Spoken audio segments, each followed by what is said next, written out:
खुलुमबाय लोगोफोर। दिनै जोबोद इम्पर्टेन्ट भिडिअ नोंथांमोनजों आं सावरायनो गोसो जादों। खारन आङो भिडिअ क्लिप्सखौ होला। बे भिडिअ क्लिप्सखौ होनांगौब्ला बिराद रागा जोंफ्लांगोन। नोंसोरबो रागा जोंगोन, सोरबायाबो रागा जोंगोन।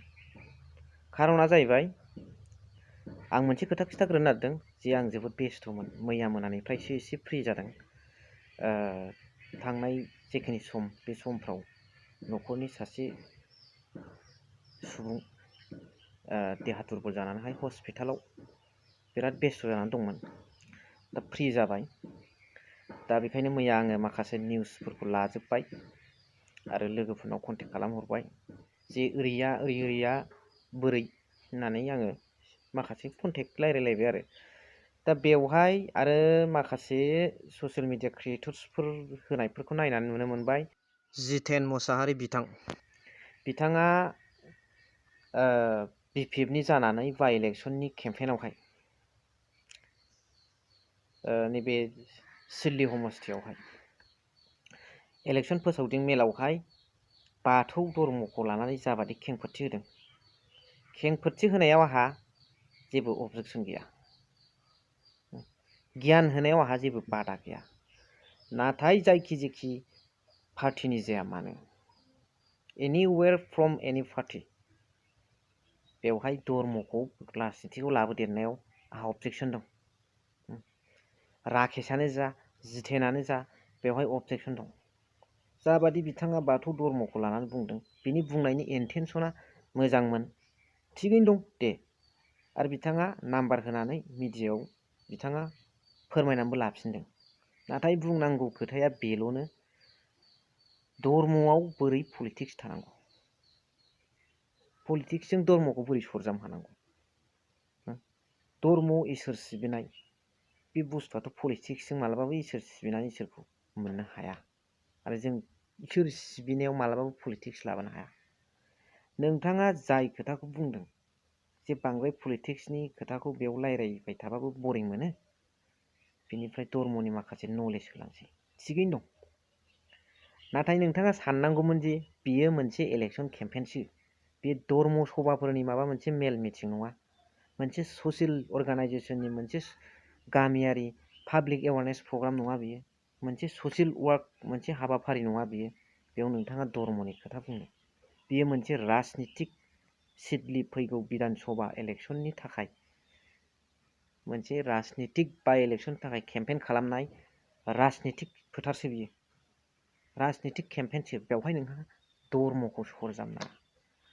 मानिनानै लाबाय नोङो बाथौ, आदि गुदि नोंनि गुदियाबो बाथौ। नाथाय बे बुस्थुखौ नोङो मानो साननो रोङासै दे बे राजनितिकनि जेनाखि केम्पेइनाव धर्मनि खोथा रायलायनाया बिराद उसुबिदा होननानै। बेवहाय आं राजखान्थियारि लाबालाबनि खोथाखौ बुङाखै। बेखौ बुंबा भट बुरजा मोनगोन, बेखौ बुंबा भटआ माइनास जागोन, बेखौ बुंनो हायाखै, सानाखै आं। नोंथाङा जे बुंदों बिराद गोरोन्थि।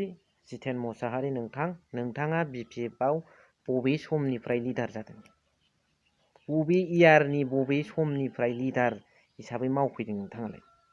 BPFनि बबे समनि लिडार दालाय? बेसे गोबाव आगान खोख्लैखो नोंथाङा BPFआवलाय? खोथाया बेबो फैयो।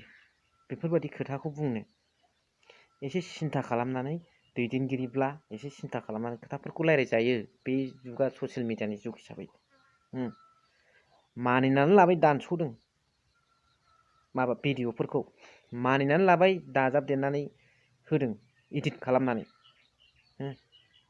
नाथाय बे खोथाखौ नोङो बै इलेक्सन केम्पेइनाव बुंहरनाय खोथायाथ' सैथोना। राजनितिक धर्मजों मा सोमोन्दो दं? थगायनानैबो धर्म खुलुमसै नामा? जाय इन्टेनसनजों नोंथाङा बुंदों, नोंथांनि इन्टेनसना मोजाङानोमोन, नाथाय जाय बुस्थुखौ नों सरजाबदों बे जोबोद गिदिर भुल नोंनि। जाय हक BPF पार्टिया खय बोसोर एक्सपेल खालामो, बिथांखौ एक्सपेल खालामनायखौ जों रायजो राजा आरो हयथ' बाथौ सिबियारिफ्रा नुनानै बिराद रागा जोंदों जानांगौ। आंबो बाथौ मिथिबाय, गावबागाव धर्मखौ जेखि धर्म जाया गोग्गाना लानानै बुंनायाव जेबो उसुबिदा गैया।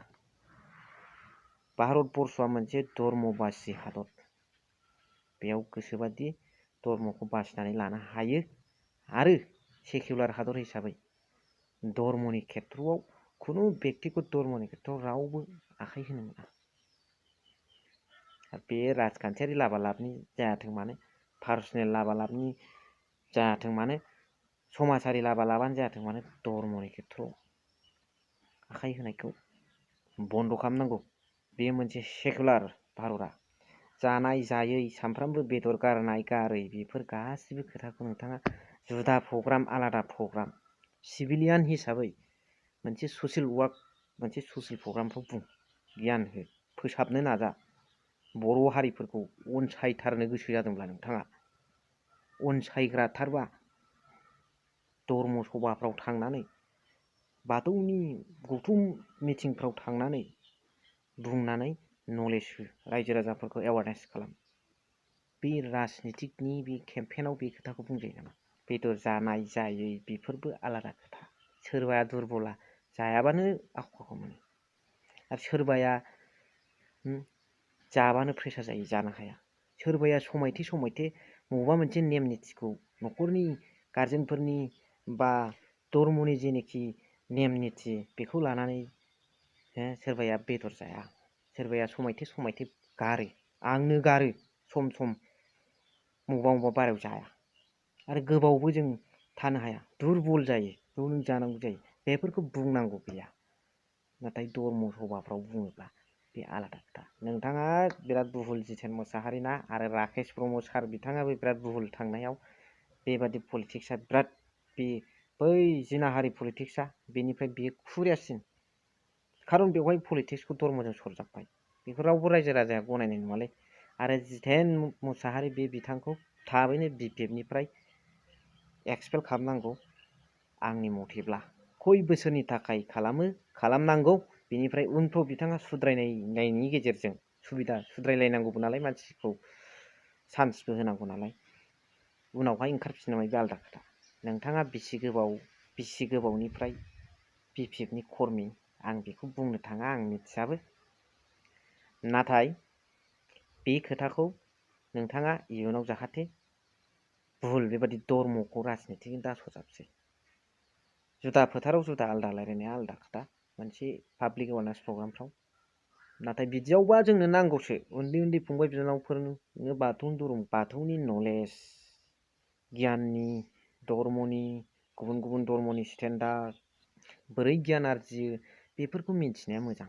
नाथाय नैबे पलिटिक्सआव राजनितिक मोनसे केम्पेनाव बुंनाया बिराद गिदिर भुल। मा सानो रायजो राजाफोर कमेन्टनि गेजेरजों फोरमायहर। एसेनोसै, थेंक इउ फर वाचिं।